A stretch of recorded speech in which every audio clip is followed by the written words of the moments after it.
என்ன மாதிரி வீடியோ போட்டாலும் ஹூக் சரியில்லை சொல்றாங்கங்க. அது என்னங்க ஹூக்கு? அது ஏதாவது இருந்தா சொல்லுங்கங்க, அந்த ஹூக் போடுறேன்.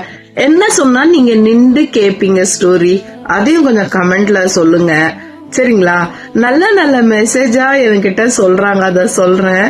நீங்க யாருமே லாஸ்ட் வரைக்கும் பார்க்க மாட்டேன்றீங்க அப்படின்னு எனக்கு அனலிக்ஸ்ல காமிக்குது. ஹூக் சரியில்லைன்னு சொல்லிது. நான் எங்கெங்க போய் ஹூக்க எடுக்கிறது? ஓகே, இவ்வளவு நேரம் வரைக்கும் இந்த ஹூக் பிரச்சனை இருந்து மாட்டி என்னுடைய ஸ்டோரி கேட்கறதுக்கு இவ்வளவு நேரம் இருக்கீங்க யாராவதுன்னா அவங்களுக்காக சொல்றேன். எனக்கு ரொம்ப இன்ட்ரெஸ்டிங்க, செம்ம இன்ட்ரெஸ்டிங்கான ஒரு ஸ்டோரி. வா அப்படிங்கிற மாதிரி இருந்துச்சு அந்த ஸ்டோரி கேட்டு. நானு சுத்தி சுத்தி எங்க வர போறோம்? அம்மா கிட்ட தான் வர முடியும் இல்லைங்களா? எல்லாமே எவ்வளவுக்கு எவ்வளவு காலம் மாறினாலும் மருமகள்கள் என்னதான் ஒரு பிளானிங் போட்டாலும் நம்ம மாமியார்களும் ஒரு காலத்துல மருமகள் தானே அப்படிங்கிற மாதிரி இப்போ கொஞ்சம் காலகட்டத்துல வருதுங்க. ஏன்னா இப்ப இருக்கிற மாமியார்கள் மோஸ்ட் அவங்க மாமியாருக்கும் பயந்தவங்க, மருமகள்களுக்கும் பயப்படுற மாதிரியான ஒரு சூழல்ல தான் இப்ப இருக்கிறாங்க மாமியார். தட் மீன்ஸ் என்ன மாதிரி என்னுடைய ஏஜ்ல இருக்கிறவங்க அவங்க மாமியாருக்கும் பயந்தாங்க, அண்ட் இப்போ அவங்க மருமகள்களுக்கும் பயப்படுற மாதிரி இருக்கு இந்திய காலகட்டம். அத மென்ஷன் பண்ணி தான் இப்போ ஒண்ணு செம்மங்க எனக்கு வாவ் அப்படின்ற மாதிரி இருந்துச்சு. போயிடலாமா ஸ்டோரிக்கு? போயிடலாமா? என்ன ஸ்டோரினா, ஒரு பையன் உட்கார்ந்துட்டு இருக்காங்க, அவங்க மனைவியும் உட்கார்ந்துகிட்டு இருக்காங்க. மாமியார் சொல்றாங்க, அம்மா உங்க அம்மா வந்துட்டு போனாங்கல்லம்மா, இங்க பாரு, இங்கே என்னுடைய ரூம்ல பேசிட்டு இருந்தாங்க, அவங்க பர்ஸ வச்சுட்டு போயிட்டாங்க. நான் எடுத்து பார்த்தேன்னா அதுல பணம் இருக்குமா, எண்ணி பார்த்தேன் 20,000 இருக்குமா, அம்மா கிட்ட போன் பண்ணி இத குடுத்துருமா அப்படின்னு கொண்டு வந்து குடுக்கறாங்க. அப்படியா, அம்மா வச்சுட்டு போயிட்டாங்களா, குடுங்க அப்படின்னு சொல்லி வாங்கி, ஆமா 20,000 தான் இருந்துச்சா இல்ல இன்னும் இருந்துச்சா அப்படின்னு கேக்குறாங்க. இல்லையம்மா 20,000 தாமா இருந்துச்சு அப்படின்னு அந்த மாமியார் மருமகிட்ட சொல்றாங்க. பையன் அவன் பாட்டுக்கு ஒர்க் பண்ணிட்டு இருக்காங்க. இவங்க இருங்க அப்படின்னு சொல்லிட்டு போன் அவங்க அம்மாக்கு போன் போடுறாங்க. மருமக போட்டு, அம்மா நீங்க பர்ஸ் வச்சுட்டு போயிட்டு இருக்கீங்கம்மா எங்க மாமியார் ரூம்லயே அப்படின்னு அவங்க சொன்ன. ஆமாமா, பேங்க்ல இருந்து 25,000 ரூபாய் எடுத்துட்டு வந்தம்மா, பேச்சு வாக்கிலேயே வச்சுட்டு வந்துட்டமா, கொஞ்சம் எடுத்து வைடாமா அப்படின்னு சொல்றாங்க. இல்லம்மா 20,000 தான் இருக்குன்னு கொண்டு வந்து கொடுத்துருக்காங்க எங்க மாமியாரு அப்படின்னா. இல்லம்மா 25,000 இதோ வரமா அப்படின்னு சொல்லிட்டு அவங்க போனை வைக்கிறாங்க. அதுக்குள்ள இந்த மருமக சொல்றாங்க, 5,000 எடுத்துட்டீங்களே அப்படின்னு சொல்றாங்க. நான் எதுக்குமா 5,000 எடுக்கிறேன், எடுக்கலாமான்னு அந்த மாமியார் சொல்றாங்க. இல்ல அந்த பொண்ணு கேட்கவே மாட்டேங்குது. அவங்க பையன் கிட்ட சொல்லுது, அவங்க வீட்டுக்காரர்கிட்ட, இந்த பாருங்க எப்படி 5,000 ரூபாய் எடுத்துட்டு இருக்காங்கன்னு அப்படின்னு.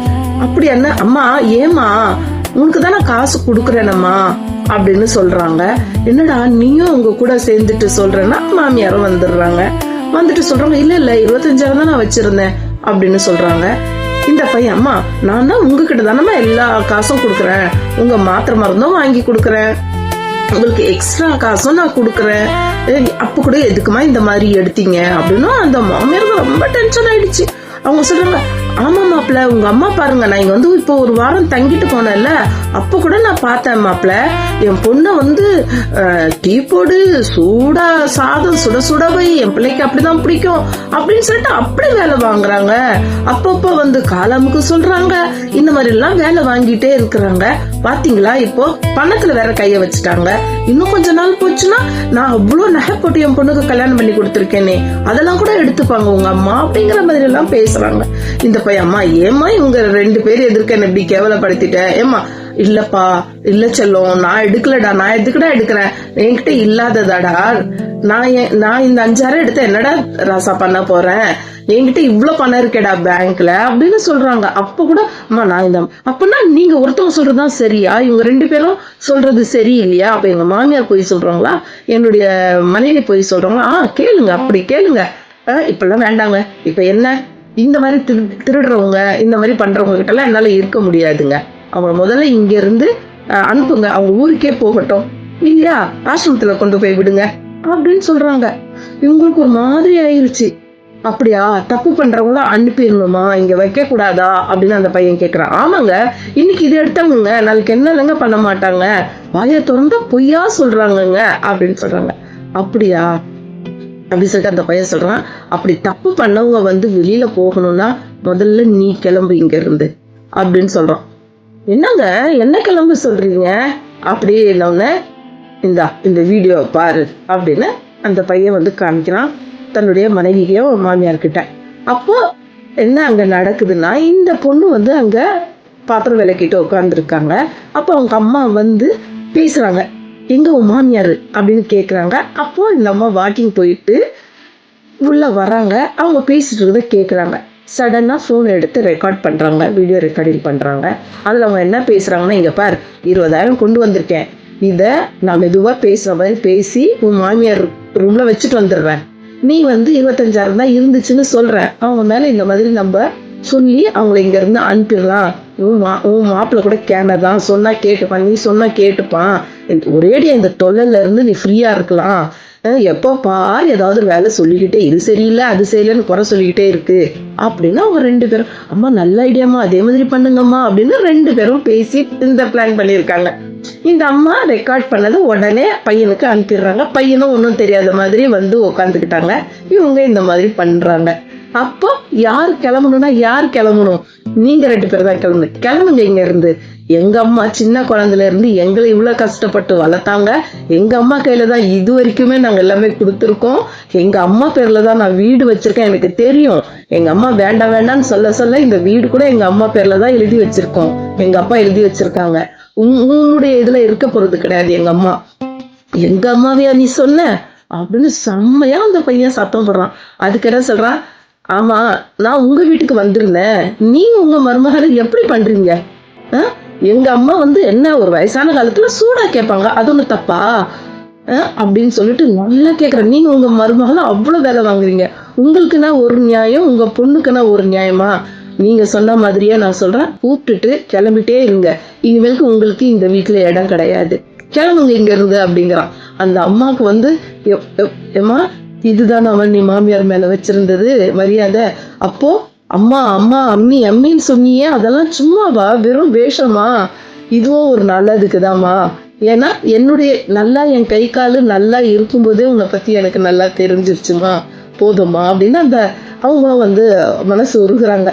மகள் இல்லை நீ மகளா நினைச்சேன், எல்லாம் உனக்குன்னு நினைச்சேன், எல்லாமே உங்களுக்காக தான் நான் சேர்த்து வச்சேன், எனக்கு ஒரு திருட்டு பட்டம் கட்டி என்னை வீட்டை விட்டு வெளியே அனுப்பணும் அப்படின்னு உன் மனசுல வந்துருச்சேம்மா அப்படின்னு சொல்லி அந்த மாமியார் கேட்குறாங்க. அந்த பொண்ணுக்கு மூஞ்சே இல்லை.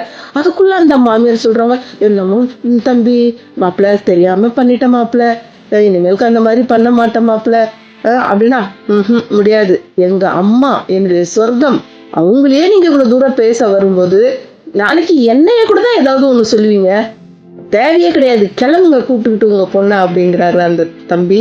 இல்லைன்னு ரொம்ப ரெக்வஸ்ட் பண்றாங்க. அப்போ நான் வேணா வராம இருந்துடுறேன் தம்பி, என் பொண்ணை மட்டும் இங்க இருக்கட்டும் அப்படின்னு மாப்பிள்ள ப்ளீஸ் அப்படின்னு கெஞ்சுறாங்க.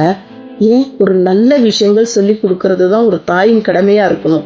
ஒரு வாழ்ற பொண்ணை இந்த மாதிரி நீங்க கெடுக்குறீங்க. என் மனைவி நல்லா இருந்தா, உங்க வீட்டுக்கு வராதது என்ன நல்லா இருந்தா, நீங்க வந்த பிறகுதான் இந்த மாதிரி ஆயிட்டா அப்படின்னு சொல்லிட்டு பேசுறாங்க.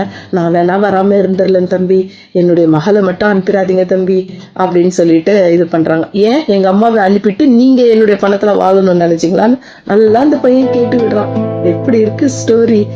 மாமியார் என்ன சொல்றாங்க, இல்லப்பா தெரியாம அவ செஞ்சுட்டா, அவ கூட இரு, என்னைக்கு அவ என்னை திருட்டு பட்டம் கட்டினாலும் நீங்க இங்க இருக்க தேவையில்லை, கிளம்பிடுங்கப்பா, இன்னும் கூட நான் தெரிஞ்சிருக்க தயாராயிட்டேன்ப்பா, நீ அவ கூட அந்த பொண்ணு கூட தனியா இரு, வாரத்துக்கு ஒரு நாளும் மாசத்துக்கு ஒரு நாளும் நீ என்ன பார்த்துக்கோ, அவளா எப்போ திருந்தி எங்க மாமியார் கரெக்டுன்னு நினைக்கிறாளோ அப்போ எனக்கு என்னை பார்த்தா போதும், இல்லைனாலும் எவ்வளவோ அநாத ஆசிரமங்கள் இருக்குப்பா அப்படின்னு சொல்லிட்டு அந்த அம்மா அந்த மகனை தனியா வச்சிடுறாங்க.